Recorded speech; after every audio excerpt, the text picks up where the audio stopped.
জিন 3 সিনেমার গান আলাদাভাবে নজর কাটছে নেটিজেনদের। বিশেষ করে ছবিতে নুসরাত ফারিয়ার উপস্থিতি ব্যাপক সাড়া ফেলেছে। সেই ছবি সদ্য প্রকাশিত কন্যা গানটি মন ছুঁয়েছে দর্শকদের, বুঁদ হয়েছেন তারকারাও। টিজারেই উৎসবের আবহ মিলেছিল, দর্শকদেরও চোখ জুড়িয়েছিল, কেননা ঈদের সিনেমাগুলো ততক্ষণে প্রতিযোগিতা শুরু করেছে ভায়োলেন্স প্রদর্শনে।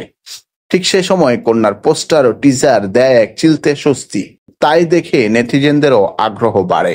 17 মার্চ কন্যা গানটি প্রকাশ পায়। এরপরই এটি ভাইরাল হয় সামাজিক যোগাযোগ মাধ্যমে। এর দৃশ্যায়নে ঈদ ও বৈশাখের আমেজ নজর কাড়ে উৎসবপ্রিয় বাঙালির। রঙের ছড়াছড়ি মস্তিষ্কে তুলছিল মেলায় যায় রে সুরটা।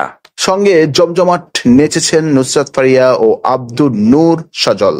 লাল শাড়িতে ফারিয়া যেমন মুগ্ধতা ছড়িয়েছেন, তেমনি সজল দুটি ছড়িয়েছেন সাদা পাঞ্জাবি ও চুনরি ওড়নায়। টিজারের মতো পুরো গানে রঙের আধিক্য দেখা গেছে। সজল ফারিয়া দুজনের পোশাকেই রঙের ছড়াছড়ি। নেচে গিয়ে মন ছুঁয়েছেন তারা।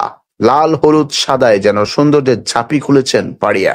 নেটিজেনদের পাশাপাশি বিনোদন অঙ্গনের তারকারাও বুঁদ হয়েছেন কন্যা গানে। এরই মাঝে সামাজিক যোগাযোগ মাধ্যমে গানটি শেয়ার করেছেন অভিনেত্রী মাহিয়া মাহি, মেহজাবিন চৌধুরী, তানজিন তিশা, অভিনেতা জায়েদ খান, আখি আলমগীর সহ আরো অনেকেই।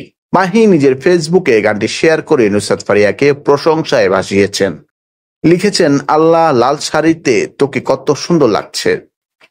গানটি লিখেছেন রবিউল ইসলাম জীবন, কণ্ঠ দিয়েছেন ইমরান মাহমুদুল ও দিলশাদ নাহার কণা। কণ্ঠের পাশাপাশি কন্যার সুর সঙ্গীত ইমরানের।